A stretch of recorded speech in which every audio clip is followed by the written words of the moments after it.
Well, good morning, Bakersfield, surrounding communities, and everybody watching online on YouTube, Twitch, and Facebook Live. This is the Early Bird Special right here on 101.1 FM, 1230 AM, ESPN Bakersfield. I'm Chris Burdick. That is Sparky. Sparky, good morning. Good morning. Your Mariners did it, man. We got something to talk about in the world of baseball. It's clinched. We clinched the playoff berth. Now they're still waiting on the big one, but we'll get to that at some point. Let them know what else we're in for. We'll get into some headlines. We'll have our boy Rob Chavez and Kenny Calvin joining us at 7:30 for our weekly BC Renegade report. We'll have our waiver Wednesday, and we'll wrap up the show. We'll have Ryan Holt, the man, the myth, the legend in all Bakersfield Condors talk. He'll join us at 8:30, and we'll wrap up this week. We have a busy still. We're midway through the week, but we got a busy week. I just locked in Jason Horowitz, the voice of the Las Vegas Raiders. He'll join us Friday at 8:30. And we also have Chris Flail on Friday. Tomorrow's Bolton Betts. Yep, Bolton Betts tomorrow. I mean, we got a jam-packed week of guests for you guys. Hope you guys enjoy it. Join us every single day, 7 to 9. I can't wait to talk BC football with these guys today because I got to run the game on Saturday, and I got a firsthand look at what this team looks like. I love what I see on the defensive side, but I do have some questions because I can see now what Kenny Calvin and Rob were talking about a couple weeks ago in terms of the skill players that we lost and kind of the impact on the game that they would have in these close games. And when they're going against top 10 teams in the California area in JUCO, they need those guys on the field, or at least a guy like that on the field. So I can't wait to talk to them about who they believe is that guy to really step up into that mold, because I think the quarterbacks could definitely be those guys. Both Wood and Statler have fantastic skill at the position. So we'll talk to them and see what they feel about this. But we got to talk about a whole bunch of different stuff in the world of sport. Do you want to start in baseball? Should we? Let's get it. Might as well. I mean, your Seattle Mariners, along with the New York Yankees, clinched their playoff spots last night. A handful of teams are still fighting, including, surprisingly, the Detroit Tigers. The Tigers, for some reason, I'm not sure exactly what is going on within the clubhouse. They have not been able to be as successful as we saw earlier in the season. And coming down to the last week of it, now caught by the Cleveland Guardians for a tie in the AL Central. And honestly, I'm not going to lie to you, losing 5-2 yesterday to the Guardians did not help their cause whatsoever. They have another game with them today to hopefully distance themselves from their rival. But with all of these teams clinching up their spots, figuring it out, this is the possible time for Scooble and this Tigers team to really fall apart. And to be honest with you, I really don't, because watching this team play, at least the beginning of the year, they looked consistent. They looked like the clubhouse was really into it. They were energized. They were ready to go. But this is kind of the backfire of a long baseball season, is that you see those stretches of fantastic play that you think, okay, this is a contender. This is a team that'll probably fight their way to the World Series. That could all go away in a flash. It really can. Ask Dodger fans. They're fighting right now. 1.5 games away from the Padres isn't exactly a safe spot. You're going to be going against teams with something to play for here at the end of the season, much like Sparky Seattle Mariners, who are going to be looking to wrap up the AL West. So there's a lot on the line going into this final week of the season. I'm very interested to see how this all shakes up in the AL Central, though, because I think it's a huge difference for both of these squads playing at home or away in terms of being a wild card or that last, I believe they'd be the third spot right now in the AL. I might be wrong on that. They might be the second. But Who, the Mariners? No. I'm sorry. The whoever wins the AL Central would be the 2 seed, which means you might even dodge out of that 3-game play-in. But as of right now, Mariners are at 2. Yes, but I'm just happy to not see the Astros in this playoff picture right now. As of right now, because again, that's the other factor. Say the Tigers completely lose out or something crazy happens and they just fall apart, they could drop out of the playoffs altogether. They haven't clinched just yet. So this is the worst possible time. But I do agree with you. I'm happy to not see the cheaters in the playoff picture as of right now. because they are, I believe, like a game and a half away from Yeah. that final spot, much like the Cincinnati Reds. Looking at the camera, guess who called that? Are a game away from the Mets, along with the D-backs, sneaking their way back into the playoff picture. I'd love to see that, and the Giants, but I don't think the Giants have enough time to really pull it off. But the D-backs and the Cincinnati Reds knocking on the door with a wilting Mets team as well. This is going to be a very interesting end of the year for baseball. I'm very, very excited to see it. I'm just going to sit here and say it. That first play-in with all the wild card spots fighting for their chances into this playoff spot, or into this playoff picture, I should say. This is going to be probably the most exciting wild card picture we've seen in quite some time. There are going to be some teams out there that shouldn't be out there that are going to be absolutely dumbfounded when these wild card teams hit them over the head with an anvil and we see them go home early. Because you look at this wild card situation right now. I'm sorry, I'm trying to get it loaded up in front of me, but the computers here today are not very happy with us. It's not pretty right now. It's not. So right now, sitting in the American League, if we ended today, the Yankees, the Boston Red Sox would have already wrapped up their spots with the Tigers right there, and the Astros a game behind them. That's really the only team I think that has a shot. The Kansas City Royals and the Texas Rangers are both 6 games out, and unless everybody loses out and they win out, very highly unlikely you're going to see any change there. On the National League, the Chicago Cubs and the Padres have already wrapped up their spots. The Mets still dangling on, 1 game away from both the Cincinnati Reds and the Arizona Cardinals, as we said. The Arizona Diamondbacks. I apologize.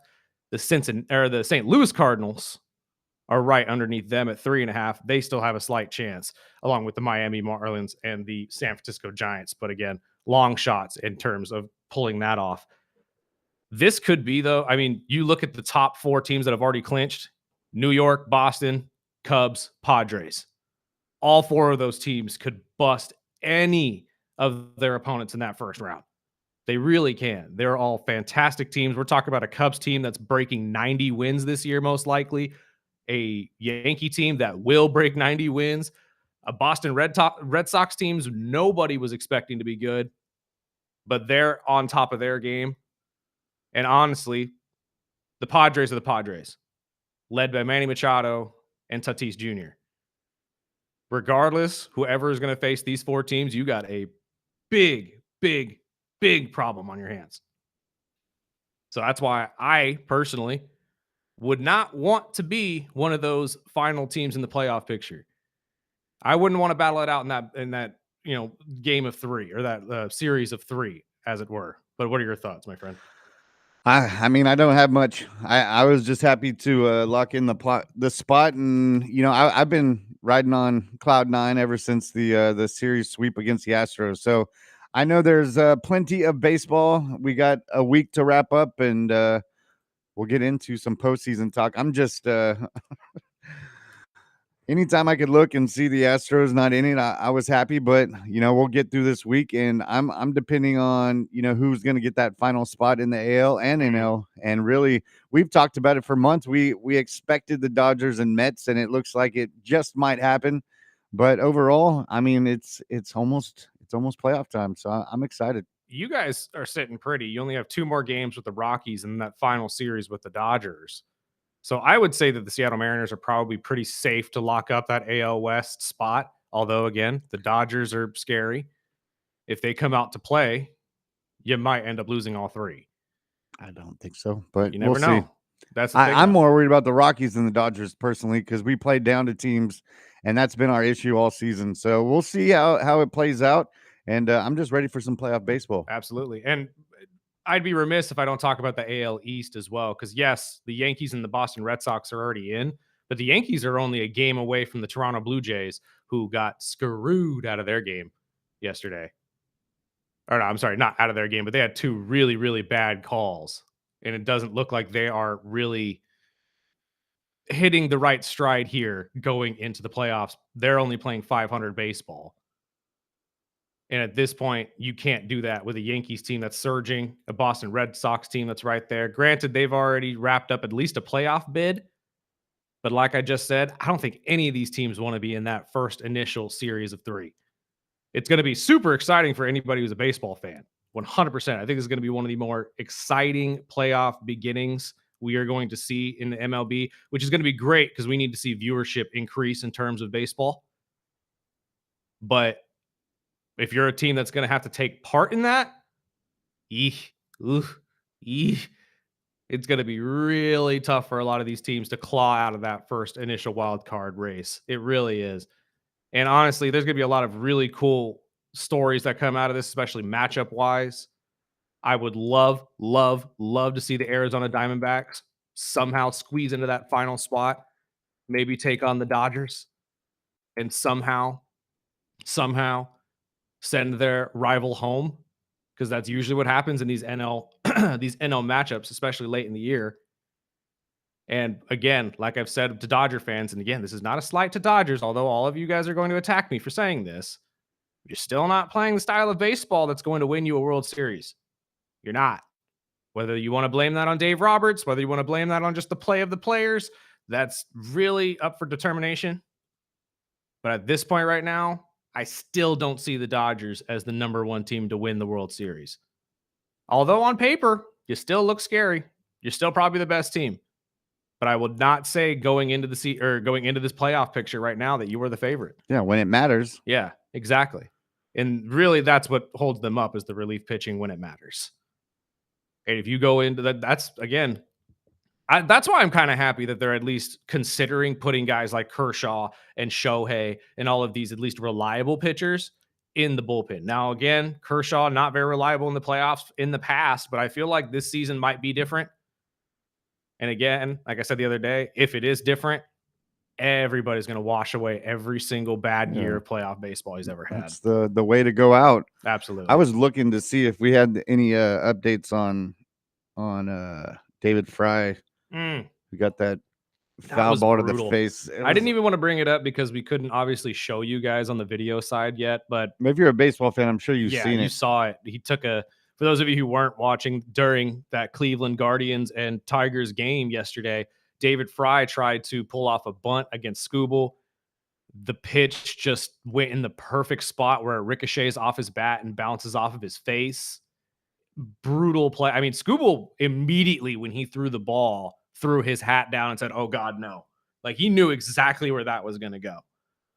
And it's a freak accident. It wasn't something that was like, planned, obviously, but you hate seeing stuff like that in baseball. And actually bringing this up though, dude, I'd pull my face. Oh, well, yeah, I saw it and I was like, man, and they kept showing the replay. I was like, dude, stop playing that replay. Well, we get it. That's the question I was going to bring up is, granted, we're all moving towards safety first for these players on every sport and every level. Do you think that we need to, at least in baseball, move to face masks like softball players do?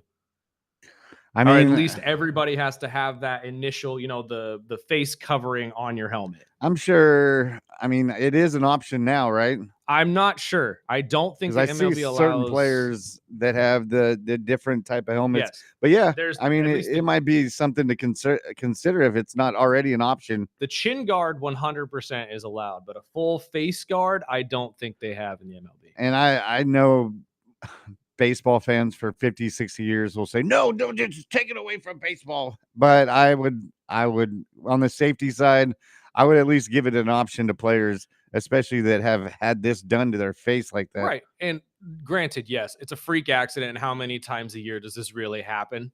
Could be a complete overreaction on my part. But it's one of the things that just popped up in my head was, well, softball players have face masks. Yeah. And it doesn't necessarily change anything. I would say just give it to an option to players that want to wear it or have freak out. Yeah, kind of like the happened, Guardian cap. Exactly. And when they've designed it so much, sometimes I don't even recognize it. Yeah. I don't even see it. Some of them have gotten pretty good. You're right. And we're only going to get better with these things too. But I don't know, just watching that game, and I'm just thinking in my head, I mean, everybody, or I shouldn't say everybody, but a good amount of the players use the chin guard still to combat from that happening or something of that nature. But that ball was perfectly placed that even if he had a chin guard, it wouldn't have mattered. It hit him right in the cheek. Yeah. And, thoughts and prayers out to him. I'm sure he's dealing with a busted eye and a broken nose right now, and God knows how much else. But it popped in my head. I was like, it really wouldn't hurt baseball to allow these guys to have a face mask if they wanted to. I know most of them will probably look at him and say, no. Exactly. But I know a lot if of it's an option, baseball players be like, no, I'm not wearing that. exactly. And I mean, that's fine. If you don't want to wear it, then Give that's it an fine. option. It's Yeah. just like the shin guard or the elbow guard and stuff like that. If you don't wear it, you get hit by a pitch in the shin or the elbow. That's on you. Yeah. They've got the insurance. The MLB be like, hey, we gave you an option to wear it. Exactly. So I don't know. I just popped in my head last night, and it's like I was thinking about it. It's like some of these baseball players walking up with a badass chin or a face mask and a I like visor, those too. like football player, be like, "Ooh, okay, baseball looks kind of dope now." Let's take a break real quick, pay some bills. We got plenty more to talk about, especially in the world of football. Micah Parsons making it very, very clear how he is approaching this Sunday night game against his former Cowboys. We'll let you know what he said on the other side of the break. This is the Early Bird Special right here on 101.1 FM, 1230 AM, ESPN Bakersfield.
Welcome back. This is the Early Bird Special right here on 101.1 FM, 1230 AM, ESPN Bakersfield.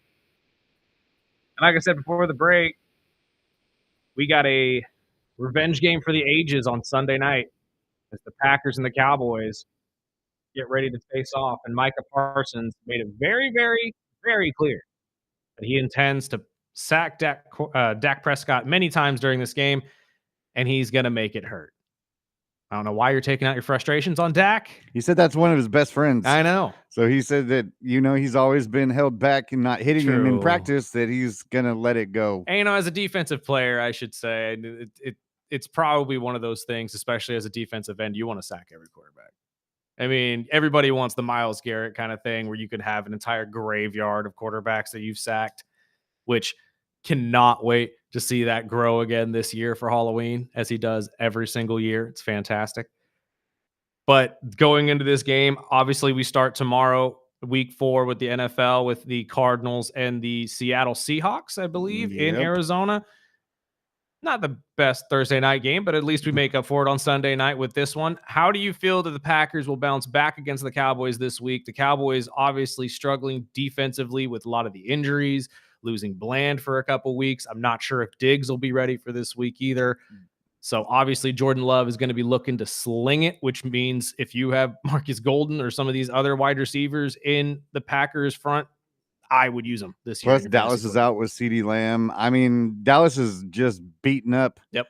And I think it's almost everything is against them right now, because now that Green Bay lost the game against Cleveland last week, they're going to come out pissed. Mm-hmm. You already know that, Micah's got a chip on his shoulder for this game, and it's in Dallas. Mm-hmm. He wants to make sure they remember this game. It's going to be a tough one. The Dallas offensive line haven't exactly done a ton to help their case either. I think Jacobs has a good game too, but I feel bad.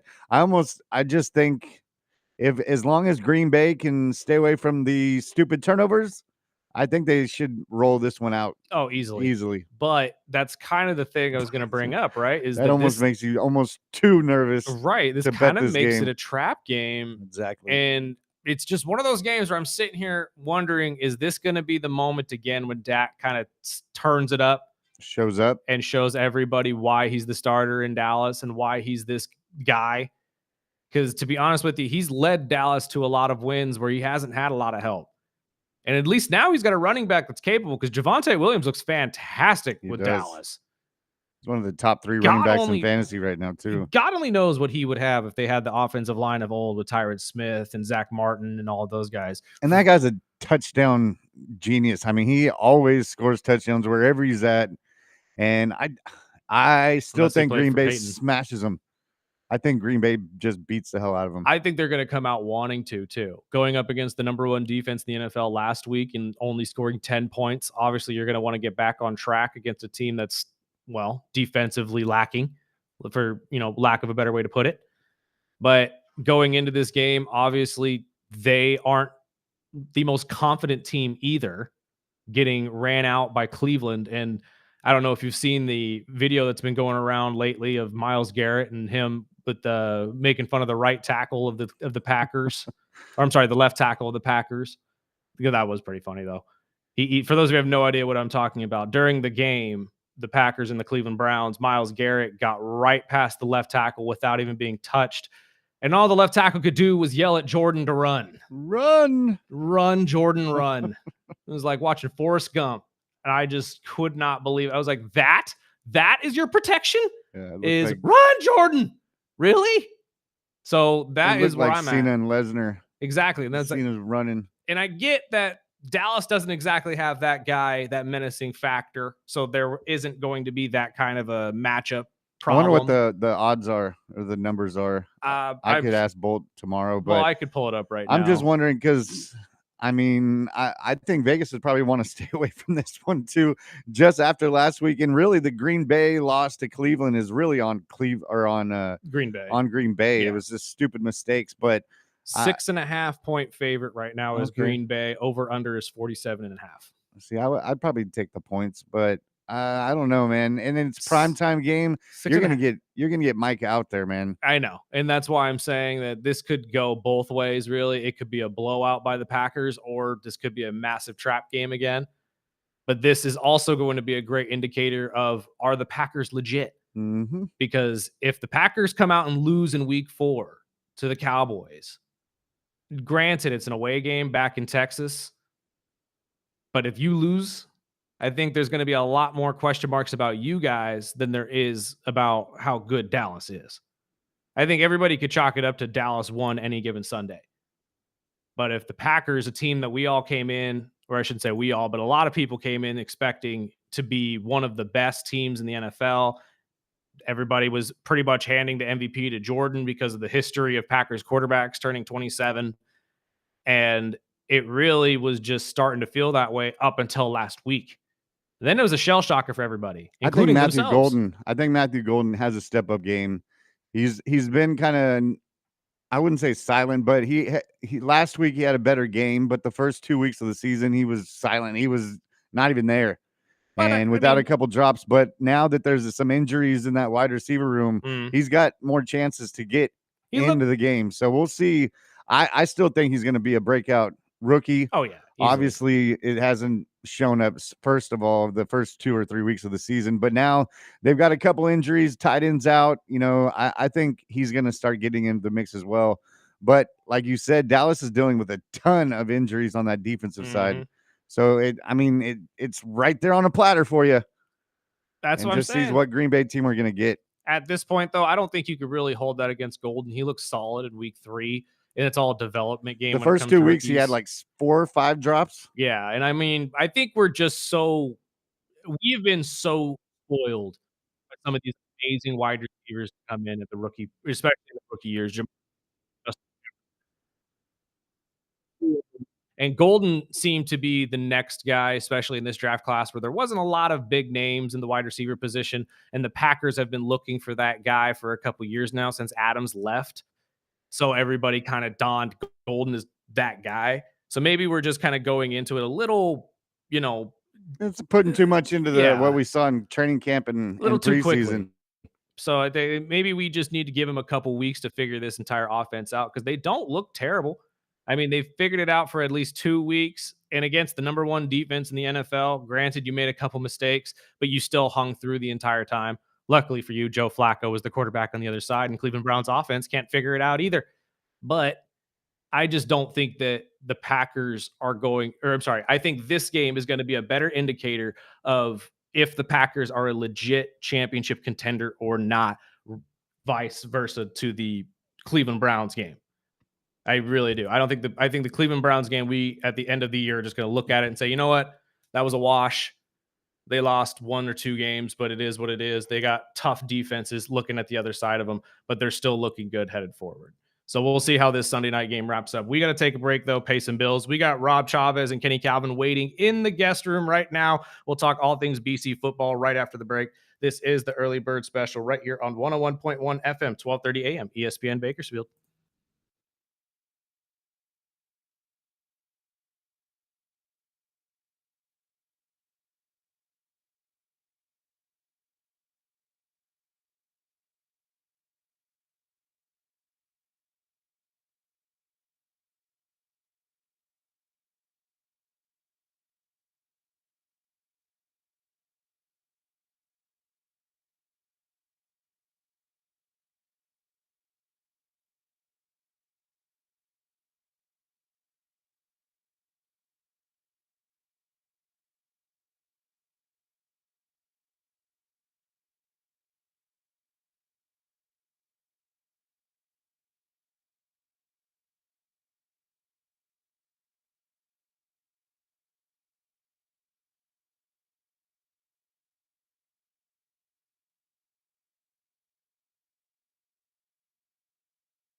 Morning,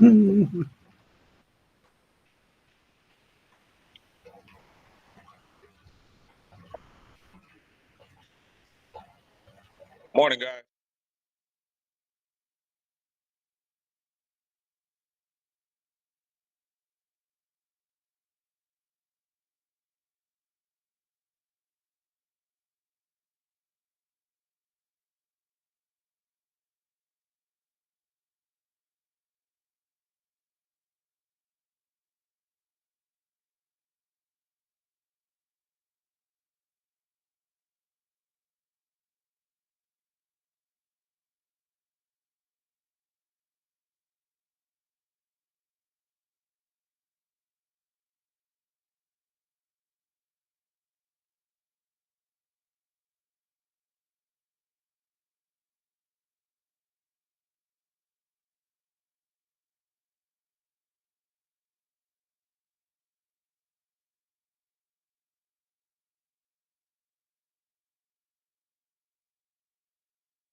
Welcome back. This is the Early Burner Special right here on 101.1 FM, 12:30 a.m. ESPN Bakersfield. And as we do every Wednesday right here on the show, we talk BC Renegades football with our guys, Kenny Calvin, Rob Chavez. Gentlemen, how are we? I'd be better after a win, but I'm doing okay. Well, I mean, again, having watched the game on Saturday, at least to me, the defense looked tough. We held in there for the most part. There were just a handful of mistakes, obviously, at the end of the first half and towards the end of the game that really just unfortunately led to this loss. But what did you guys see that I probably didn't? I mean, we started the game with mistakes. The first touch ends up being a turnover, and it's so frustrating based on the fact that, Rob and I talked about it in the booth. All week, all you had to hear from coaches was ball security, ball protection, not turning the ball over. Winning the turnover battle was my weekly theme.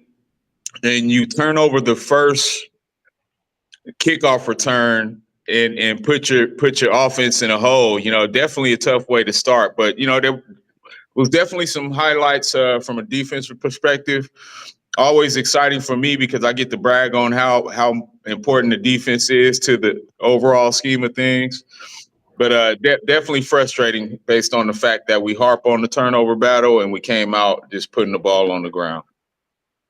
So playing these big teams, these top 10 teams in California, especially in JUCO ball, how do you think that really makes BC, at least the program, look going forward? Obviously, we're competing with these guys on a weekly basis. And even though we come up short sometimes, they obviously do enough to impress some of these guys to come in, right? I mean, 100%. And the Golden West is going to be in our conference for the next few years. I mean, you'll notice that conferences change every 4 to 5 years. I know this is the first time there's been a real big major shakeup since I've been covering the team. But at teams like Ventura, teams like Golden West are going to always want to put Bakersfield College on the schedule for a couple of different reasons. Number one, they are a great litmus test of what they're going to be for the rest of the season. Mm-hmm. And I mean, we brag a lot about our stadium, but it's amazing. And I know our opponents really do appreciate the facilities that are there. And it used to just be the playing surface now, but Kenny and I have had a chance to walk through the rack, and that thing is amazing. And I walk. My son and I were watching the YouTube guy that's always out doing flag football and whatever. I can't even really think of his name. but he was at Alabama's facility, and Alabama's facility was fantastic. And then I'm thinking to myself, BC's basically has like a mini version of what we see there. So, I mean, they're always going to have these opponents, and if you want to take one thing away from it, as far as how you've performed against what are now the number 3 and number 4 ranked teams in the state, you had an opportunity to beat both of them. And there was even whoever wrote the recap for last week's game even had to put it out there like, if you're looking at this recap and looking at the stats, you're trying to figure out how the Renegades didn't win this game. And so are these teams going to be scared of playing a Bakersfield College team? I don't think so. For some of the teams that are in our conference, I know that they have a healthy fear. If these coaches are really looking into the stats like we do, they come into every game against BC thinking these guys are probably going to slow us down. So we've got to figure out how to slow them down enough or take the ball away because they're prone to put it on the ground. That's why I've got my football right here. I'm like the movie The Program. I'm going to walk around with this all day. Omar Epps right now. Yes. I'm going to tell you right now, you need to start teaching Derrick Henry to run like that too. Right. He keeps dropping that ball. He's not going to have a job very much longer. Right. And on that same point about, how we feel after we lose those kind of games. I mean, one thing teams know is that we're not going to be a pushover in a cakewalk when you come to play us. Defensively, we talked about it was probably one of the best defensive performances we've ever seen. Right. From a standpoint of stopping a high octane offense, like in the first half, they had 67 total yards.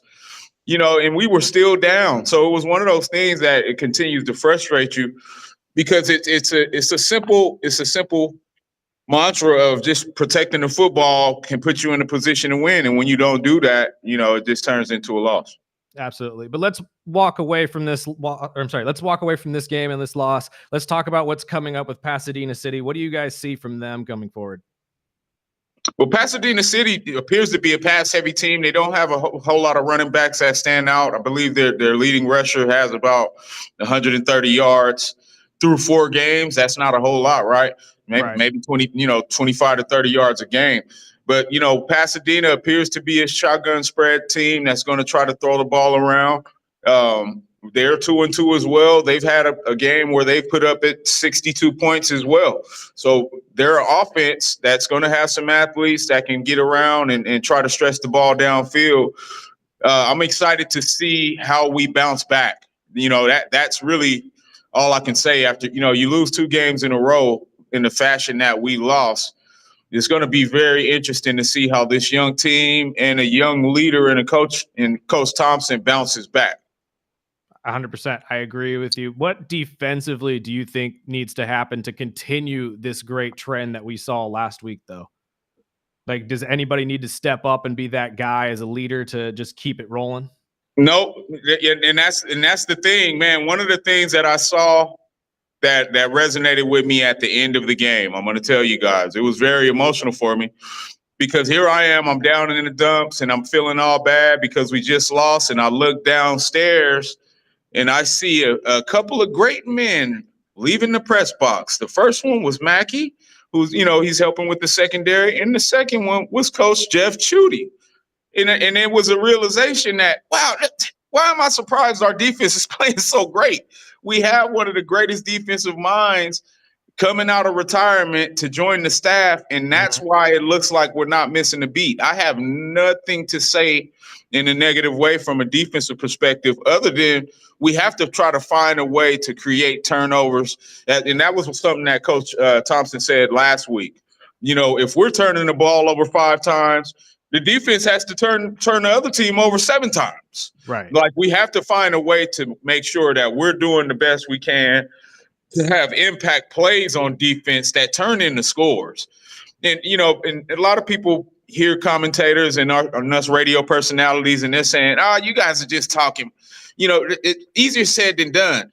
No, done easier than said, because I've did it. you go out there and you take the football and you give it to the offense and put them in scoring position. It can be done. You just have to have that mentality. It's just like the peanut punch, right? Mm-hmm. There was a play in the game, and Rob and I watched this play where the running back from the previous game carried 9 BC Renegades for about 11 yards after contact. That would never happen in our day because you are not going to get away with this football carrying 2 or 3 guys. We're going to be punching that out. You're going to lose an arm before we allow you to do that. And I think it's a mentality thing that we have to continue to have if our offense isn't doing well. And I think we can do that against Pasadena. How do you clean up the turnovers on offense? I mean, you guys had one late in the first half that really just, in my opinion, kind of stalled out what could have been a great offensive day. What do you kind of do as a coach to combat that and tell these guys we just need to clean it up? I think overall on the offense, and this is something that comes from a conversation that I had with coaches and a couple of players this week, in that we felt like on the broadcast, we don't see the type of energy and the type of leadership on offense that you see on defense. And I had a chance to go back and take a look at some of the parts of the broadcast and pick out a few of the plays. And when we got a 3-and-out to get us the ball back again with about 40 something seconds to go, what I didn't notice this when on the broadcast, but I seen it afterwards when I rewatched it. But I seen a guy in Mario Rivas, a defensive tackle, go over to the offensive line when we're in punt formation to be able to receive the punt.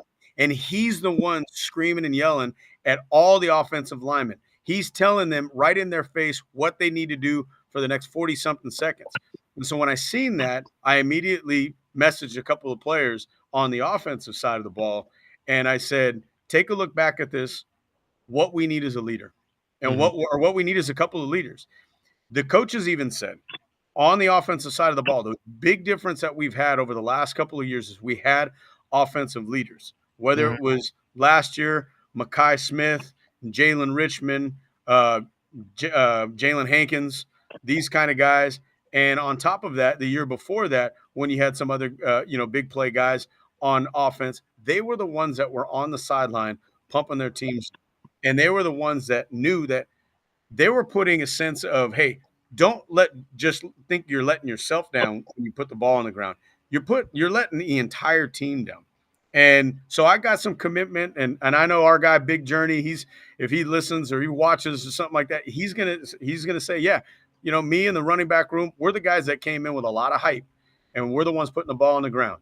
So we're gonna need to be the ones that make the difference this week and turn this thing around. And I have a feeling that this offense is going to take a lot of frustration out on Pasadena. Pasadena is a decent defense. They're actually a better defense than both Ventura and Golden West. But at the same time, their offense usually, like Kenny was saying, very quick strike. So they get off the field pretty fast, which means it gives us the ball really fast, more time of possession for us to be able to do some damage. And really what I've said, Kenny said, I think is happening in the coaching room as well too, what the public is asking for. Look, we know we've got 2 great quarterbacks, but we need to find one guy. We need to find that guy to be able to be the one that leads as well too. And we've had that the last couple of years. Carson did it 2 years ago. Malachi did it last year. Let's figure out which one is going to be the one that leads our offense. Stick with them, and let's see where it goes. And final question for me, and then we'll wrap this up and let you guys get out of here because I know you're super busy. But talk about how important it is to win this game and avoid the 3-game losing streak. I know obviously you can lose 2 games in a row and kind of bounce back and still say, okay, whatever. We had a short part of the season that we don't want to talk about anymore. But talk about the difference between potentially losing this 3rd game and starting with this obviously going downhill and potentially going to 3-2 rather, and actually pulling yourself out of this hole. But I'm glad you went there because, it's very important to talk about from a standpoint of fans are selfish, right? Yeah, Our fans are selfish. the couch quarterbacks are waiting in the wings to try to condemn coaching changes and figure out why we look the same as we did 4 years ago. Like there's always someone waiting in the wings. So, one thing I always tell my players, as a former coach, is, hey, you guys have to accept every sentence and tagline of criticism that comes with the L's. Because if you want people to support you and celebrate you, you have to put in the work and execute. And this is one of the things that I said during the game, especially in regards to some of the turnovers from the younger guys. Younger guys want the ball. They say they want the ball, and then when you finally get an opportunity, I would hate to single guys out, but we had a young receiver in Spears. He had moments where he was actually getting some reps, and we know what he can do down the field as far as stretching the field with his speed. And he had a catch that was an amazing catch, and he's trying to go for extra yards, and he fumbles, and it turns into a situation where that was really the last one that sealed the deal. You have to have the internal desire to create the life you want as a player, and it starts by doing the simple things, and that's how we get through these kind of losses. You have to have the internal desire for success as a player to make sure that you're supporting your coaches, because some of these turnovers turn into jobs lost, right? And not saying that it's going to happen with Coach Thompson, but the sad thing about it is we as coaches want to put that same kind of accountability on players so they understand how important their role is every snap and every opportunity. Absolutely. And coaches come in with a mission every year, and it's the same. Any successful program always has their team goals at the beginning of the year. It's win conference, make the playoffs, win a state championship. That's really what it is. They can still win a conference championship, but in talking to the coaches, they understand what's at stake. They know that from this point on, for the most part, they got to run the table, and it starts with every single week. So right now their focus is Pasadena, and at this point they feel like there's no wiggle room whatsoever for dropping a game. And I think they do want to make their mark. They want to make sure that from this point on, they know that every team is essentially a chance to continue to build momentum towards the end of the season and get right by the time they're at the end of the season and they're hopefully in the playoffs. They're going to be just fine. But that is the reality right now, is that they're in a situation where they don't feel like they can lose any games going forward. Absolutely, especially going into homecoming week. Like, we have a bye and then we come off and then we're going into homecoming week. Huge celebration, and we're trying to sell tickets. We're trying to sell tickets to the dinner. People are way more enthused to come and support a team that's on the winning side, right, as opposed to the opposite. You don't want a dead homecoming because you're going in at 2-3, right?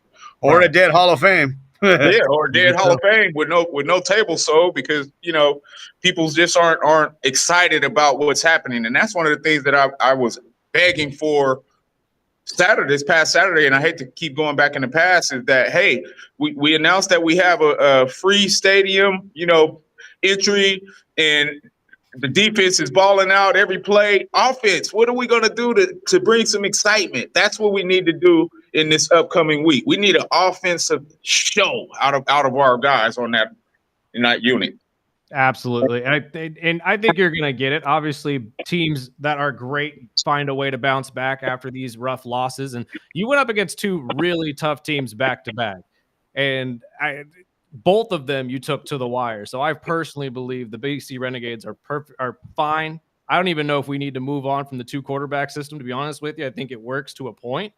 But I do see what Rob's talking about. Obviously, teams do better when you have a singular leader. And when you really find somebody to run the offense well, that's what you want to lean on. But, guys, they also need a great kicker. Carlos Villa. Perfect. Absolutely. On the season still. And if you haven't had a chance to look at the Instagram post that they had on 23 ABC that they did on him, they proclaimed him as being the best kicker in the state. He is. He's number 4 in points. He's one of 2 perfect kickers to have over, I think, 5 or 6 different kicks perfect for the year. And the guy's got a part-time job at McDonald's. Way to end on a high note. Carlos Look at Villa, MVP. Eat your heart out, Pat McAfee. I'm telling you right now, someone needs to make a phone call. Gentlemen, thank you so much for your time. As always, we'll talk to you guys next week. Good luck against Pasadena. Thanks, All right, guys. love you guys. Thank you. Let's take a break real quick, pay some bills. This is the Early Bird Special on 101.1 FM, 1230 AM, ESPN Bakersfield.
Welcome back. No time before we get to the second hour of the show. We'll get to your text messages and all of that as soon as we get back. We will also get to our waiver wire Wednesday, try to help you guys out with week 4 of the NFL fantasy football season. So check out for that. We got a little bit of time, though. Do we have a text message we can say real quick? No, not at all. Not one that's at least short enough to get us in and out of here. Yeah. But like I said, we will help you guys out with your fantasy football teams here upcoming in the next hour. We don't have a lot of time here before we have to get out, but hopefully we can help you guys turn it around after 3-4 weeks of the NFL seaseason. Personally, I am 3-0 in one league and 1-2 in others. Thanks, Joe Burrow. But it is what it is. And Michael Penix. Well, you watched that BC game more than I. Yeah. So was the offense that bad? Because when I read the recap, they doubled the other team's offense. Statistically speaking, they did fantastic. Okay. But, I mean, I could see they couldn't get in the end zone. Yes, there were key mistakes that were made at very bad times. But realistically, no, I don't think they're that. That's what I was saying. I think the BC Renegades look fantastic going up against two top 10 JUCO colleges in California in football. I think we looked okay. Defensively, we look solid. Now, granted, recency bias is a thing, and our guy Kenny Calvin Rob Chavez know more than I. 150 yards on the run. But that's what I'm saying. And they held two running backs that averaged 9 yards a carry to way under that. So I think we're okay. Go check out the game this weekend, Pasadena City. We got to take a break real quick. On the other side, fantasy football talk. This is the Early Bird Special.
Welcome back. This is the Early Bird Special right here on 101.1 FM, 1230 AM, ESPN Bakersfield, as well as streaming video online every single day on YouTube, Facebook, and Twitch. Just search the Early Bird Special. You could also find us on Instagram and TikTok and all the other social media platforms where you'll get up-to-date sports news and all of that good stuff, like Sparky's Mariners clinching their playoff spot last night and furthering their lead over the Cheaters to 3.5, if I'm not mistaken, currently. With the final 5-6 games left to go in baseball, it is a very exciting time in sports. But we are here to help you guys with your fantasy football teams as well. It is time for our fantasy football waiver wire Wednesday. And yes, we're moving it back to Wednesday because it didn't sound right on Tuesdays. But at this point, I think that we're getting to the time where everybody's going to start dancing around the waiver wire and figuring out who they need to replace, because some of your draft picks, obviously, were not the smartest choices. like if you chose Colston Loveland, like I did. And honestly, he has done nothing. But luckily, I took Tyler Warren at the same time, who has been the fantastic rookie tight end sensation that we were all hoping he would be. Week 4 going into this week, I think there's a lot of players that you could probably dance around just for a week or two just to help you out, especially if you're dealing with injuries. Maybe you have Justin Fields as your starting quarterback or Joe Burrow, and you still haven't figured out a suitable replacement. Personally, one that I would say that you need to look into, Carson Wentz. Believe it or not. And I don't believe it's because of Carson. I believe it's because of Kevin O'Connell. This man has continued to prove to all of us that no matter who is at quarterback, he could figure it out and make an offense work around him. He was successful last week, and he is still available in a vast majority of your fantasy football leagues. I can promise you that right now. Nobody has Carson Wentz. And going into this game this weekend in Ireland against the Pittsburgh Steelers, it's going to be an interesting move to see the Minnesota Vikings turn this season around as these weeks progress.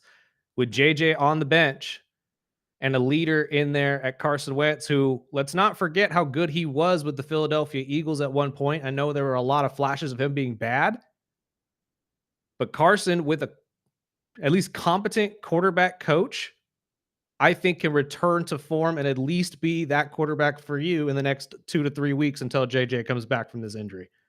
Who did you have at quarterback this week? I had Wentz down. I crossed him out, even though I know Addison is coming back this week. I like Geno this week, personally. I don't like Chicago's defense, and I know Pete Carroll has got tons of trust with Geno, and I think he's just going to let him swing it out. I know Tucker's been his guy, but I think the Raiders aren't as bad as they've looked, and I'm also a little biased because I'm hoping to be at this game, but I'm thinking Geno. I'm looking at fantasy points, not just as a football fan, and he's getting double digits. And trust me, I've been in the same boat with quarterback injuries, and I played Wentz last week. It wasn't great.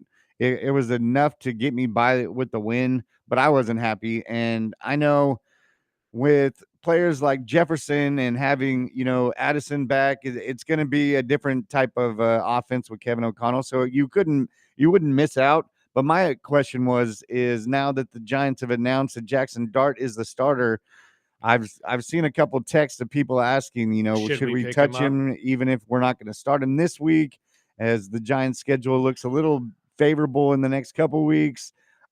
That was the low-hanging fruit for me coming into this week, because obviously with the move, Jackson Dart would be the number 1 quarterback you should pick up on the waiver wire.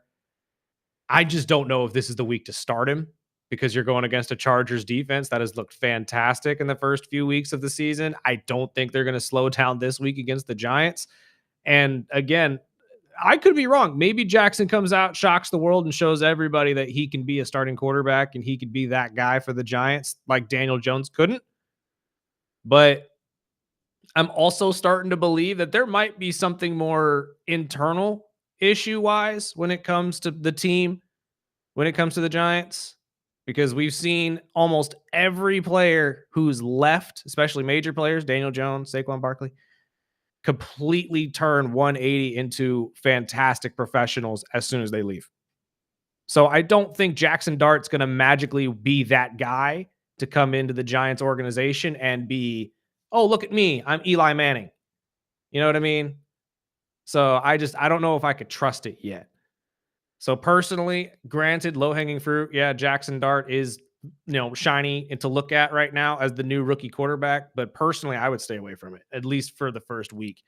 Against the Saints, that's easy. But then you have to remember he's got the Eagles after that. He's got the Broncos right after that. And then the Eagles again. Then the 49ers and a slew of other teams that are going to be waiting just to clean his clock. So I don't think Jackson Dart is going to be doing very well for fantasy football teams. And in the running back position, I've got Trey Benson, or I'll bring it up again, the Scattlebow over with the. If you are in a league that hasn't picked up Cam Scatterbo yet, or Scattaboo, he was available in 5 of my 7 leagues. I cannot believe there are people that are sleeping on this kid. That's the only part of this team. But I shouldn't say the only part. That's my major issue with this Giants team is they have studs at every position. Malik Neighbors, Cam Scattaboo. I think their defense has plenty of them with Brian Burns in that front seven, Sexy Dexy, and a lot of these other guys. But I'm shocked that there are 5 of 7 of your leagues that haven't picked this guy up yet. I mean, now he is the starter out there with Tracy out, and I think he's going to do fantastic as the starting running back out there in New York. But personally, I said go with the Washington Commanders running backs, whichever one you can get, either McNichols or Roberto. I think both of them are fantastic, but they're going to be splitting carries, obviously. And I'm not 100% sure which one Dan Quinn is going to be relying on the most. If I had to guess, I'm going to say McNichols because he had the bigger game last week. So if you can get either of those Washington Commanders running backs, you might be safe with one of them. And if you're running back hungry, I wouldn't be surprised to take a flyer on Benson. With James Conner out for the season, he is the next man up in Arizona. And that was an ugly injury. I know we didn't get to it on Monday. I hate to see it, but that's one that's probably going to be that's one he's going to be dealing with probably the remainder of his career. That was ugly. It was so ugly they didn't even show the replay. Yeah, they're already talking about career ending. Yeah. See how he and I hate to say that. I didn't want to say that out loud, but that was the first thing I asked our guy down the hall, Randy, for Hot 94.1 the other day was, do you think he's coming back from that? Because he's already at that point in his career, at least for running backs, where they kind of let you dwindle off. Mm-hmm. And when it's a serious lower leg injury, especially the knee or ankle, it's hard to bounce back from. So career ending, I don't want to say that. I would love to see James Conner return to the field and be just as successful, but it's tough coming back from those major ones. Wide receiver this week, I'm going to butcher this kid's name. I'm going to have to actually look it up just so I know for sure. The Titans receiver. Yep. I love this kid. I've watched, or the little I've been able to watch of Tennessee's games. He has been the number one choice for Cam all year long. And to be honest, back to back weeks of double-digit points at receiver as a rookie, that's a pretty good indicator that you're going to be good. Is that your choice as well? Yeah. I mean, he was one of the two. He gets a lot of the targets. The only thing I'm nervous about is the Titans coach stepping down as offensive play calling yesterday. Alec Ayomanor. And I know I butchered that. It's the Titans. So I know he's got double digits. He's had a ton of targets each week. I don't think that'll change too much. No. But it is going to be a different type of offense that they're going to try to run with the new play caller. The other guy, which I have on my dynasty league, it's only because there was so many gone that I just took a flyer by Trey Tucker, and it's because he gets targets. Yeah. And Gino, he finds a receiver he likes, and he feeds him and feeds him and feeds him. And luckily, I mean, 2 out of the 3 weeks he's had double digits. Last week he had 40 plus. But I'm just, if you're hurting, I know my wife, she's got, CeeDee Lamb, she's got Mike Evans, they're both out. Another guy, just a long reach, I was able to pick him up in a couple leagues, is Chris Godwin. He is back this week. He's and with Mike favorable. Evans out, I mean, and the rookie's getting a ton of these targets. But I think having a veteran like Godwin, if you can pick him up late or deep in your, trust me, I didn't even see him in the projections. I had to look his name up, and I was like, oh, okay. But now with Evans out, I think that might be a good target. Plus, if you can pick up Trey Tucker, I'm going to take a flyer on him just because I need it. Because my receivers are hurting too, but I like that. And then my last one is the same tight end that I brought up the last 2 weeks is Hunter Henry. He just gets his targets. I know in the beginning, no one's picking him. In the beginning, we were all thinking, oh, it's Hunter Henry, hit and miss, but he is getting fed. And at this point, I think with Drake May trying to figure out how to run this offense at a, consistent rate, he's going to rely on those tight ends a lot. He is somebody that likes to roll out and find somebody, dink and dump, and make something happen. Personally, tight end wise, I have Brenton Strange from the Jacksonville Jaguars. I know I like Mason Taylor as well from the New York Jets, and he got a lot of looks with Tyrod Taylor last week, but I like Strange a little bit better. At this point, Jacksonville is looking to spread the ball. They're trying to figure out who's their real big star outside of Brian Thomas. I know they're hoping it's Travis Hunter, but there really hasn't been a lot of major flash there just yet. And moving on from Evan Ingram and moving on to the strange era of the tight end position in Jacksonville, it looks pretty solid. And this year with tight ends, once again, has been very hit and miss. Unless you have a top tier guy, a lot of these guys aren't getting double digit points. Strange will get you somewhere in the 8 to 9 range if you're really hurting for some extra or points at tight end. So that's my tight end to pick up. I did not pick up a defense this week, though. They've been so hit and miss. I need at least 1 or 2 more weeks to really figure out who is somebody to look for in the waiver wire in that area. If you have any text questions, feel free to text them in 661-842-2000. We will answer those as well. You said we had a phone call? Daily. Mr. Dave, how are you, sir? Great, guys. Yeah, you guys touched on Scattaboo. I'm very high on him. I love what I see out of this kid. I mean, we knew what he was out of Arizona State, but McAfee released a video of him in high school the other day. This kid's been doing this since birth, probably. He's been bullying people over. I don't know exactly what this kid was fed when he was a child, but it sure as hell wasn't the same thing I was fed. He plays hard, and he looks like a man playing the boys' game in college, and I think he's just going to continue to be a dominant force. Mm-hmm. And hopefully the Giants can build on it. I don't know. Again, I feel like the Giants have an issue internally when it comes to the quarterback position, which unfortunately is the biggest position in the NFL. And when you have that issue until you figure it out, I don't think it's going to be fixed. We can sit here and pray that Jackson Dart's going to be that guy. But as a USC fan, I've seen Jackson Dart play right up close in person. I wasn't impressed then. I am still not impressed now. So we will see what we get. It's all about PTQ. I always say those 3 letters: protect the quarterback. Yep. The team that has the greatest protection, unless you have someone like with the Ravens or Kansas City that can move out of the pocket and get the first down. Right. And that's proving out in the Charger now. With the kid's coming to his own, playing for Harbaugh. But this Scattaboo, I'm really high on him, and you guys are right on, and I'm enjoying the show. And thank you, sir. Have a great show. Appreciate it. Real quick before you go, I know you're a huge Dodger fan. What do you feel about, or how do you feel about the Dodgers moving this some of the better starting pitchers to the bullpen for the playoffs? Yes, I think that's a bright idea. We've got to figure this out. We've just got a few days left. Mm-hmm. And, I feel like it's the Kenley Jensen thing all over again. But multiplied at this point. All of them are Kenley. You can't find anybody that can actually close the door. That's the issue. That's it. And we get, I thought one more inning. They could have gotten one more inning out of Ohtani last night. He was cruising along. Everybody's so big on this pitch count. They'll figure it out. They'll get it figured out. You score 4 runs, you should win. You don't lose 5-4. And but we'll get it figured out. Yeah, I agree with you. Thank you, sir. Appreciate you listening.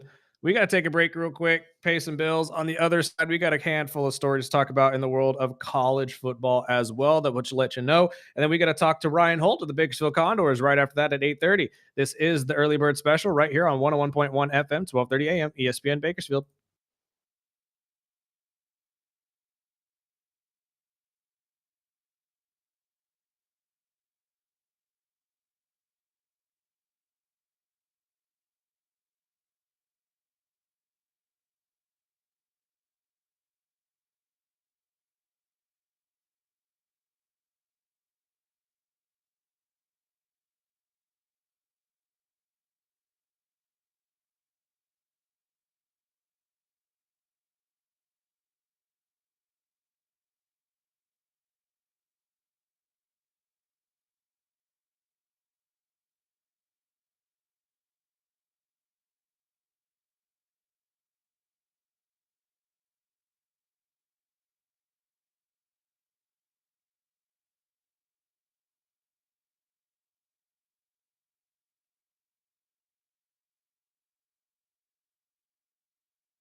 Welcome back.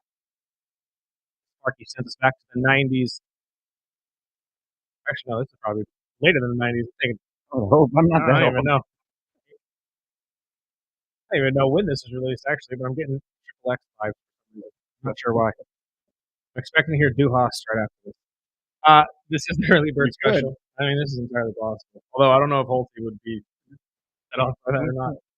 101.1 FM, 12:30 AM, ESPN Bakersfield. This is the early bird special. We also stream live on Facebook, YouTube, and Twitch every single day. Just look for the early bird special. You'll find us. Like, subscribe, hit the bell, all that type of good stuff. You can watch us every single day. And all of our past episodes are up there as well. You can go back and watch our past interviews. Our interview with Luke Robitaille will be up there today. I'm finishing that up, as well as a handful of other interviews that have happened from the past week or so. But we got to talk about a handful of stories in the world of college ball that we didn't get to on Monday. Oklahoma State moving on from their longly tenured head coach, Mike Gundy, after a 1-2 start.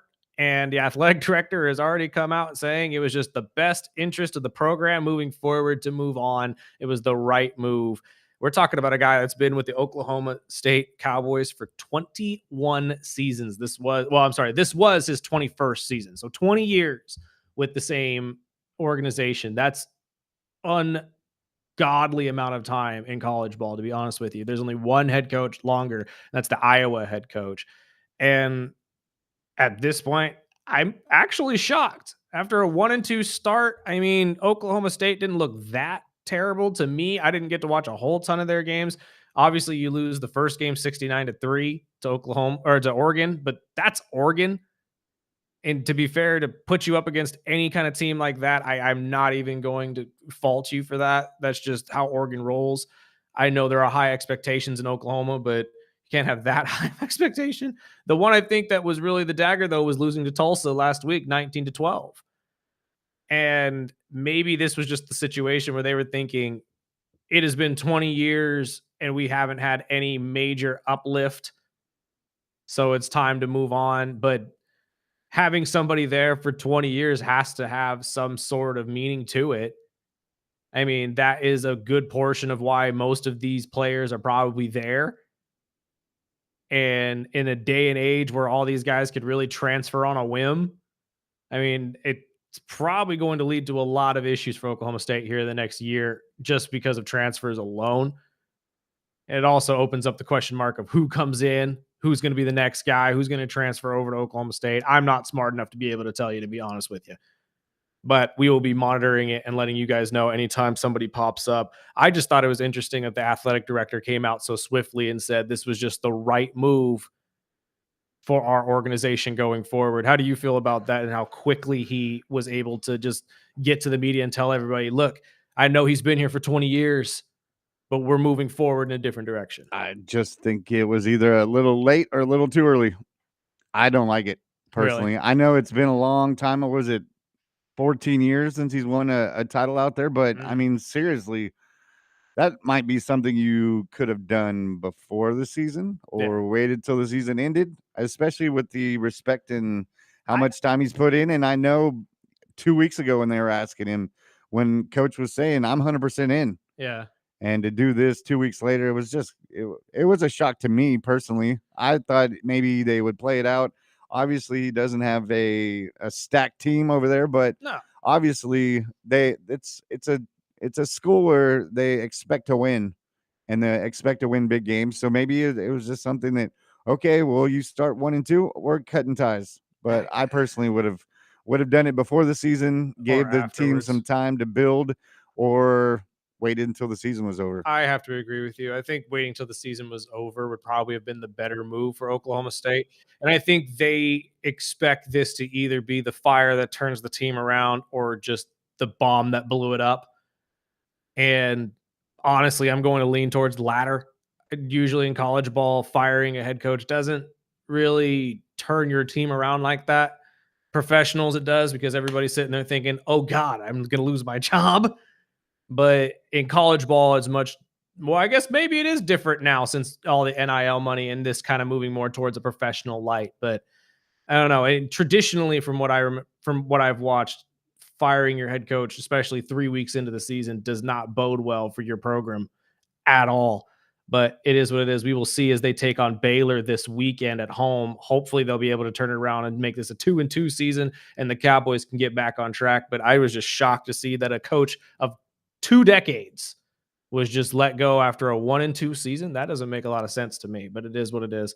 The other story I wanted to talk about before we get to a break, Deion Sanders back in the news as they get ready to face off against 25 ranked BYU in a rematch of last year's bowl game, in which he says he has no intention of riding the revenge game moniker. He doesn't care for it.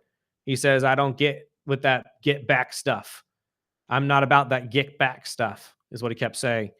Yeah, okay. Shenanigans. Bull. Every coach is about that. And especially Dion. Yeah. You're Dion going to sit has there made and a tell me career of Dion revenge hasn't looked at stuff. said, Get out of here. these guys whooped our butts last year in the Alamo Bowl, 36-14. And I'm not the one reminding him about the Niners and the Dallas Right. games and all these. It was The times it was you all went back based to on Atlanta and revenge said, games. oh, this is my Yeah, house. get out of here. Yeah, you shenanigans. I Maybe highly because your doubt team that. is trash. That's How about that? Well, that's yeah, that's also true. You stole a quarterback from USC and you still haven't made it work. I think that this is necessary for him, though. He needs to keep a cool To put a head in suit the on and act media. like he's exactly. the Mr. Sanders. Exactly. He's no longer Dion from the field. He It's is not now prime Coach time. Sanders. He is, it's a completely different animal for him now. So I think that's just kind of what he's trying to show the world, is that he's more mature and he doesn't think about it that way, which is great. It is. And maybe you're just trying to avoid your team You being just in the use your media too trademark much. when you want to. Yeah, exactly. It's like Bill at this point. Everybody knows Bill loves the media. He just loves to sit there and pretend like he doesn't. At this point, especially with the girlfriend you got and all the media training and all the like runaround we've been getting, you really don't think Bill Belichick loves the idea of everybody looking at him? I call shenanigans.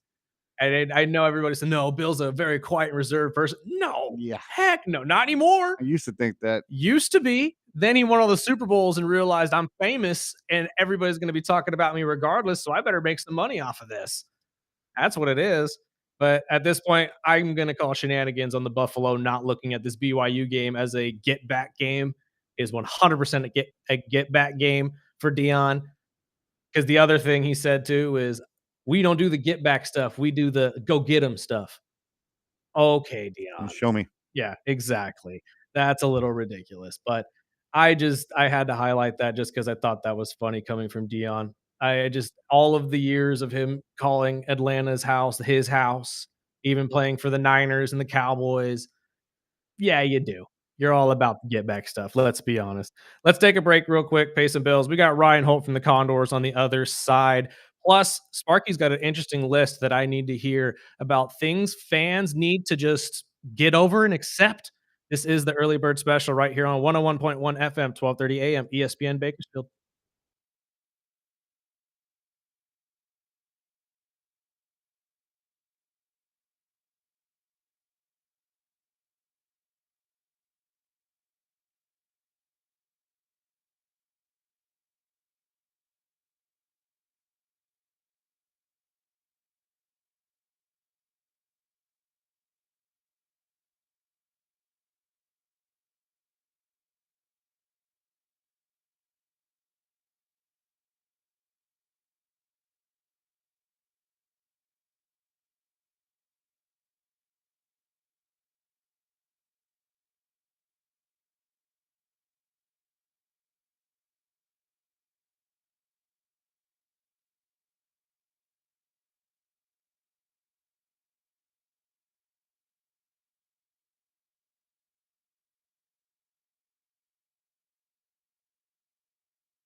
Welcome back.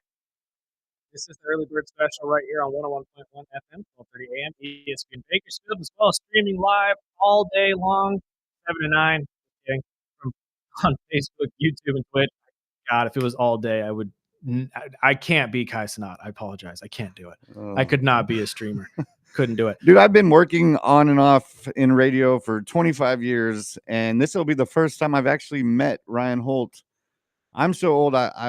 I was the Bartle days. Like I worked with Bartle for 20 years, so I'm like, I've heard so much of the Ryan Holt. I'm just glad to have him on the show. Absolutely, sir. How are you? Clearly.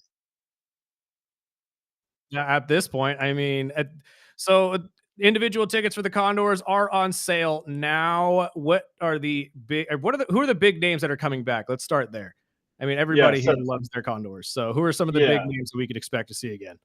Seth Griffith, our captain, is back for his going on 6th season now here in Bakersfield. So it's great to have, that continuity back with the Condors and with the Oilers organization. He's a key piece of what we do on the ice, but also off the ice as well, too, in the community, around town.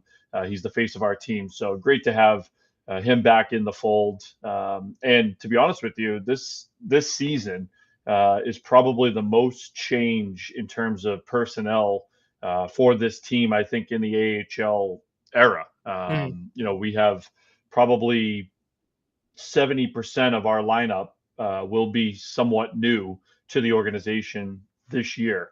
Oh, wow. So I think change is good. I think from a organizational standpoint, the general manager of the Oilers now is Stan Bowman, who was in Chicago for a long time and won 3 cups with the Blackhawks.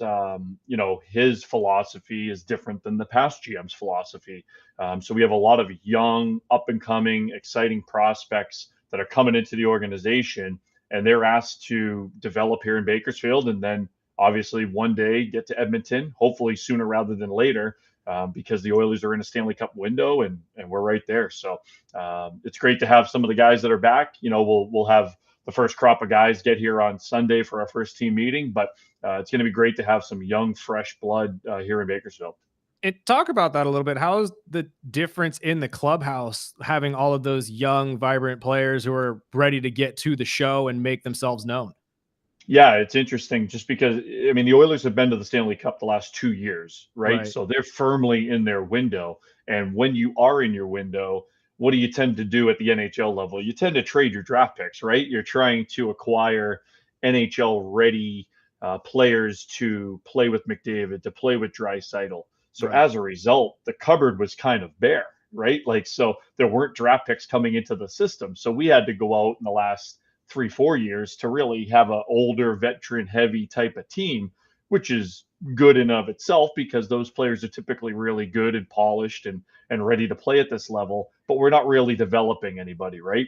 So what the Oilers have done the last 2 years really have brought in a lot of talented, unrestricted free agents, some young guys who maybe haven't gotten an opportunity in another organization, and you'll be given that opportunity here. So the Oilers signed a player by the name of Quinn Hudson out of Boston University.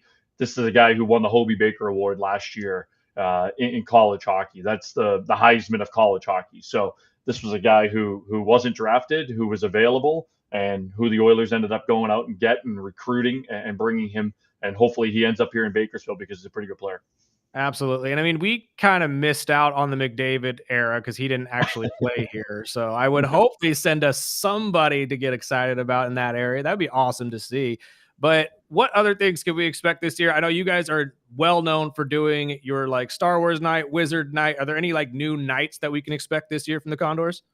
Yeah, right off the hop, opening night, we're bringing back a bobblehead giveaway. We haven't done a bobblehead in a long time, so the bobblehead giveaway will be Leon Draisaitl. Draisaitl played for us our first year in the American Hockey League, which is now 10 years ago, which is crazy, and again goes back to me being older now than I once was. But yeah, so Draisaitl bobblehead giveaway is opening night. That comes up on Saturday, October 18th. That's a 7:00 game. And then we play the next day as well, too, at 4:00 We have 2 Sunday games this year, so wanted to give an opportunity for more of a family fun type of carnival-like atmosphere. On a Sunday, we have a lunchbox giveaway for the kids, post-game autographs. So we're hitting it heavy right off the hop because we only have 2 games in October. We go on the road actually for our longest road trip we've ever had, which is almost 14 days. My wife's probably going to kill me. And then, we'll come back home in November. So started big with Draisaitl bobblehead giveaway. We've got adult jersey giveaway again this year. We've got 2 U jersey giveaways. We've really invested heavy into our promotions, our giveaways, creating that excitement. We've invested heavily in the arena, obviously with the city, new seats last year, some new amenities in the arena, some new suite areas. So you can check it all out online on BakersfieldCondors.com. And listen, still the most affordable family fun in Bakersfield. $15 gets you in. You can't say that about much these days. So we do pride ourselves on being affordable family fun, and you're going to get to see guys who are going to play on ESPN and ABC, in a couple of weeks. And 100%. the new seats too, fantastic. Very comfortable. I very much like the new seats.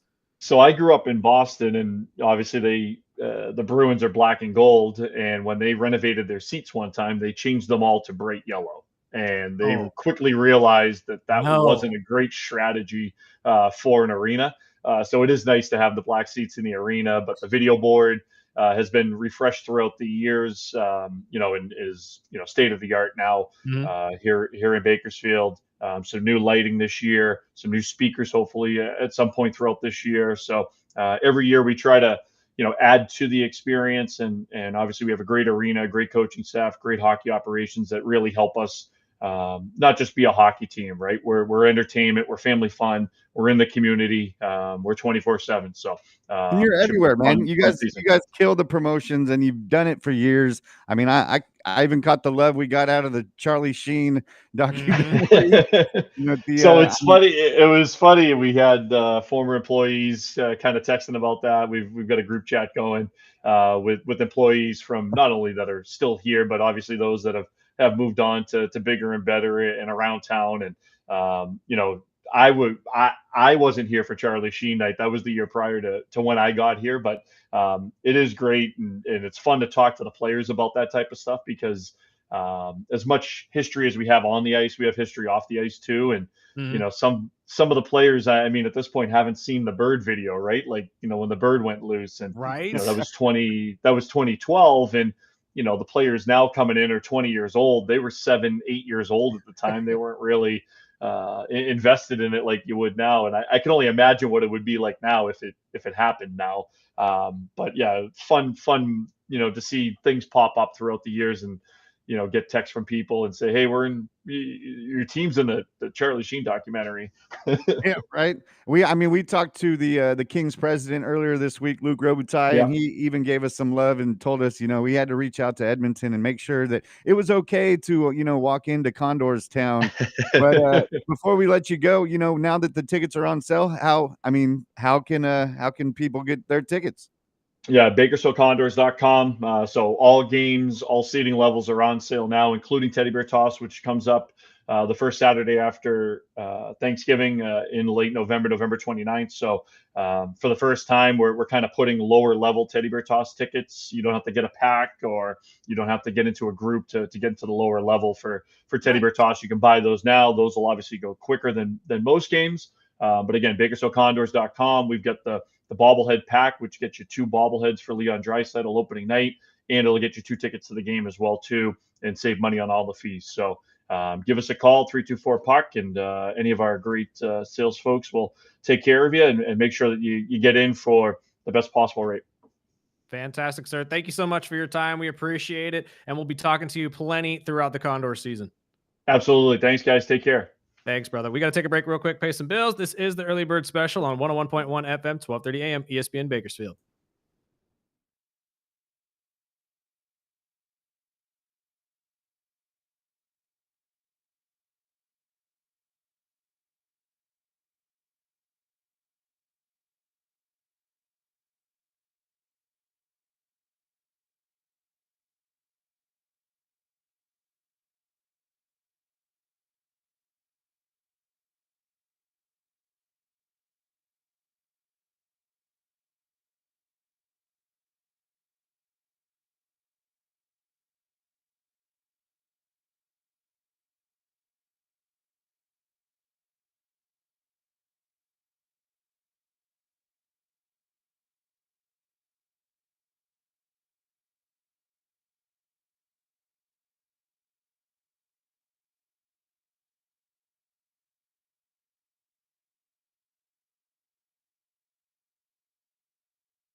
to the early bird special. I've got some news for you. You know, I've got a No. buddy. You got to keep that going now. I'm not You finishing started that. it. Lead into this now. Come on. I'm not Let's hear finishing. the bars. It's clean. I don't have a dump button right next to me right here Oh, because Lord. I almost slipped. But I got a buddy that works over at Pro Football Focus. I'm trying to get him on the show, but he keeps telling me, "Oh, that's too early. You guys are California. I'm too early." But anyways, he Re-record it. he What do you sent want from me? he sent me each week. He's been sending me these, but it's 9 things NFL fans must accept. Ooh. And I was going down this list, and I already know a couple of them you are not going to accept, and probably be on the opposite side. Get the phones ready. 661-842-2000. And remember, aim all of your hate at Pro Football Focus, Yes. not us. This is not our list. Do it. But what we got? The first one, Judkins from the Browns. Yep. Will outrush Genty this year. Yeah, no, that's absolutely fair. Especially watching him in this first game where he was fully used. Like, I'm happy I picked him up late in a lot of my drafts. Me too. I think he's going to really look good in this offense.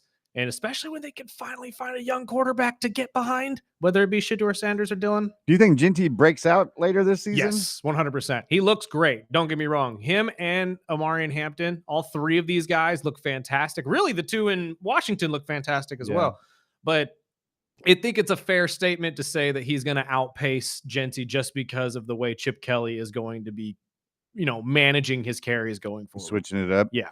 The next one is Cincy needs to trade for a quarterback. Yep, 110%. We talked about that. Jake Browning ain't the guy. I don't know why everybody is so high on this dude. I really don't. And the other guy we were talking about yesterday with the Giants, I always slip his name, Jameis Winston. Yeah. They were saying, why aren't they trading for Jameis? That's a great. I didn't even consider that. Because that would be a perfect Band-Aid for them. 100%. And everybody would love to see Jameis back as a starting quarterback in the NFL, So he's including 2 for myself. 2. He's 2 for 2. Number 3, Marvin Harrison Jr. is not even a top 3 wide receiver in his class. I'm not going to accept that one. I can't accept that one just because of how high I'm on the guy. And I still am. He had an ugly game, I realize, but I am high on this kid. I'm telling you, I don't think he is as bad as a lot of people like to, portray him to be. But not even top 3 in his class. I'd have to look at the whole list of receivers out of that class to be honest. Me too, because I was like, what? Who else was in that class? Yeah, go ahead and read number 4. I'm going to So number 4, he says Chase Brown is he is just not good. Yeah, I mean, again, that's a guy that I've never really. I remember when we were talking draft talks, you weren't high on Chase Brown in the first place. Well, I was on him last year when he was having those weeks of kind of showing up and being that running back for Cincy like Joe Mixon was. But for some reason, for me, I just can't get behind him. I don't think that it's just in this offense's nature to run the ball. I think they are 110% pass first, and that just doesn't bode well for Chase. So I wouldn't necessarily say he's bad. If he was on a run first team, I think it'd be a different situation. Like, say, if Arizona traded for him, I think it'd be a completely different thing. But I think with this offense in Cincinnati, yeah, that's a fair statement. And now with Burrow out, it's not going to help him. That's what I'm saying. Number 5, Penix is a bust. Okay. One bad game does not equal a bust. He mentions he's never won a game where a team has scored more than 7 points. Okay. I'm like, he's played, 5 games? 6 games? You need to calm down. He didn't have all of last year to 5 play. or 6 games, I think. He's only played 5 or 6 games. Yeah, I'm not going to. No, Penix is not a bust. And by the way, Marvin Harrison Jr., I'm looking at the actual receivers in his class, and it might, he might be right. Well, Malik Neighbors, Roma Dunze, Brian Thomas Jr., Ladd McConkey, and Xavier Worthy, just to name a few. Now, I will say he is better than Xavier Worthy. I think he's better than McConkey. Roma Dunze at the moment. No way. From what we've seen. But Malik Neighbors, even Brian Thomas is kind of hard to say he's better than Brian Thomas, or that Brian Thomas is better than him because he's having a bad year too. So I don't know. I think he was just riding those 2 drops in last week where I think so too. So bad. Yeah, and honestly, one of them really, really was. He was wide open for 30 yards at least, and he just gosh. Dunk. And the one in the end zone killed me. But It's like if I'm his dad, I'm looking at him and say, "You are not my son." speaking of Rome, the next one says Rome has taken over the wide receiver 1 slot over DJ Moore. Yeah, no, 110%. I agree with that. I don't think this chemistry thing is working between Caleb and DJ. I don't know why, but the last 2 years, they haven't been able to figure it out. And I agree 100%. I think there is more of a chemistry between Caleb and Roma Dunze. So I would say he's the number 1 receiver out there. So the last 3, we kind of talked about a little bit, but Stevenson should be benched. Yeah, okay. And I'm on the fence with that one because I know he ran all over Miami the week before, and I know he fumbled twice this last week. But is that because Pittsburgh's defense is so good or because he's bad? That's the thing. I know everyone's been hyped up on this rookie taking his job, so I'm like, is it time? Maybe, but at the same time, it's like we were talking about with Derrick Henry yesterday. The fumbles get in your head, and when they get in your head, And we've seen it with hard to get 'em out. Stevenson. We've Exactly. seen the fumble history. The last 2, one was the Stroud regression is real. And I'm wondering what you think about this one because I have him as a backup, and I've been on the fence on just letting him go, just releasing him. But I know as soon as I do, he gets better. God, jury, I know, and jury's still out for me in this. I'm high on CJ, I really am. I wouldn't necessarily say it's real, but much like Trevor Lawrence, the progression is not there. He's stalled, in my opinion. And when you stall in the NFL, or you stall out, I guess, in this situation, teams figure you out and you look worse than you actually are. When you are not progressing or making your game better every single week or doing something different every week to wow everybody and, essentially make defensive coordinators say, damn, I was not expecting him to do that. Yeah.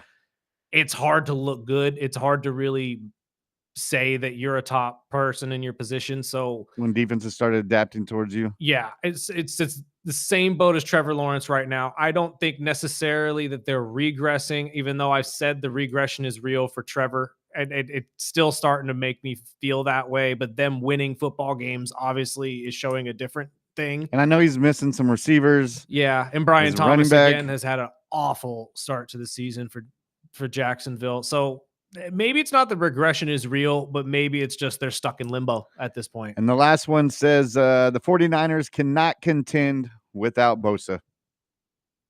Oh, that's hard to say. And I know how much he means to that defense. And I know they've got a lot of really good young players that are going to fill the spot and try to be as good. I just don't know if it's just Bosa. They've lost a lot of key players on the defensive side the last couple of years. Hafunga leaving obviously is going to make a difference.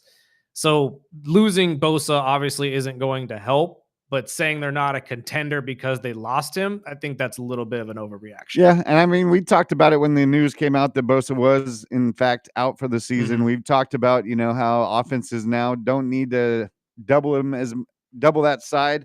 But as long as, Warner and all those guys are out there, you got to keep an eye out for that defense. I would change that last one to the 49ers are just cursed.